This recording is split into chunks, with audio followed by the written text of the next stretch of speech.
is Angela Clevenger, and I've asked you to come here today so that we can talk about a societal problem, and that's human trafficking, and how that relates to enslavement and exploitation of people that we live around, right in your backyard.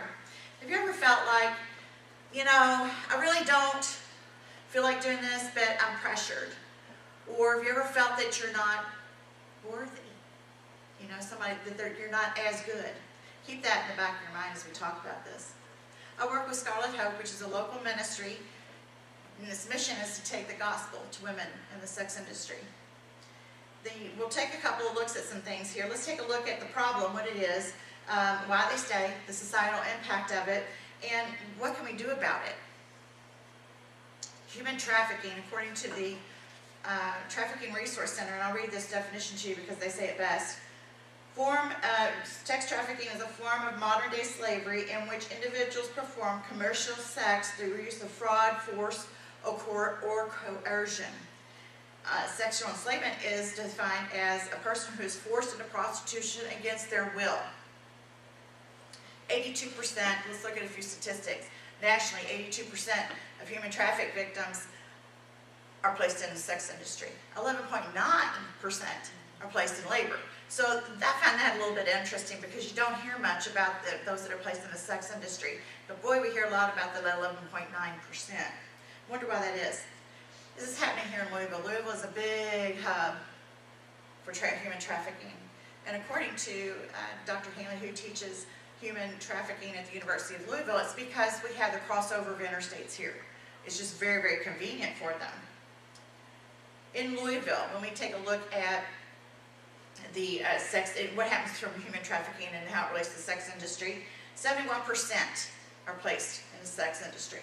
There's 5,000 women in Kentucky, and again, these numbers are probably inflated because somebody doesn't usually say, you know, hey, Bureau of Labor Statistics, don't forget that I'm a prostitute or I'm a stripper and put me on, you know, your statistic boards. It doesn't quite work that way. The average, so there's 5,000 women in Kentucky that work in the clubs. 3,000 of them, though, work in Louisville alone. The average age this one is entered into prostitution is 13. 73% of women in prostitution are raped at least 5 times.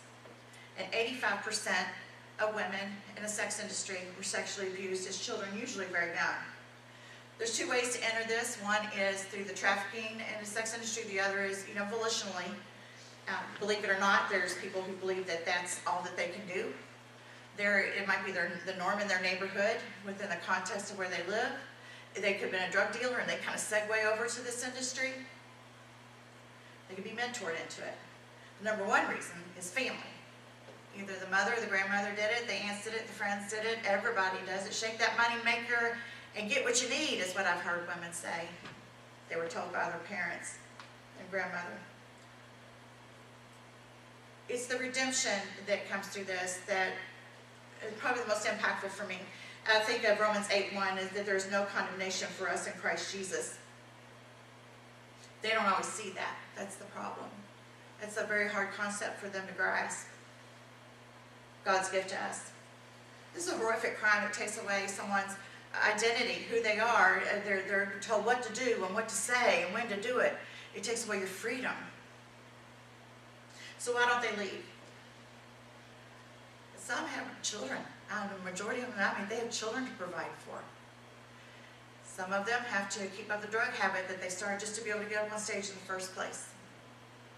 And most of them feel that this is their only option. Let's take a look at what Barack Obama, our president, had to say on its impact on our society.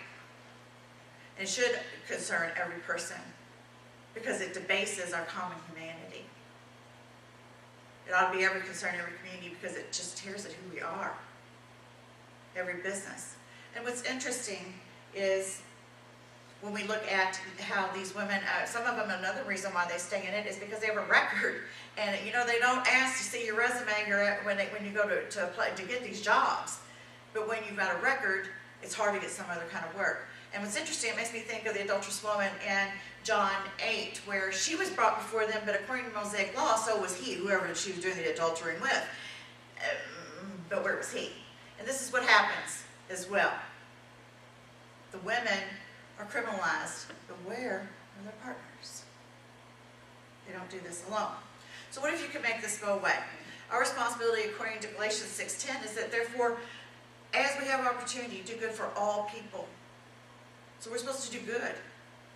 I have something to show you real quick. These are called sugar heels in the industry. I don't even know how they walk on, much less dance on them, climb poles, but they do. And these represent a stripper that's given her heart to Jesus. Her life was changed because someone shared the gospel with her. That's all it takes. So I ask that you pray for these women. If you suspect that someone's being human trafficked, call the hotline number and just care. Thank you for your time.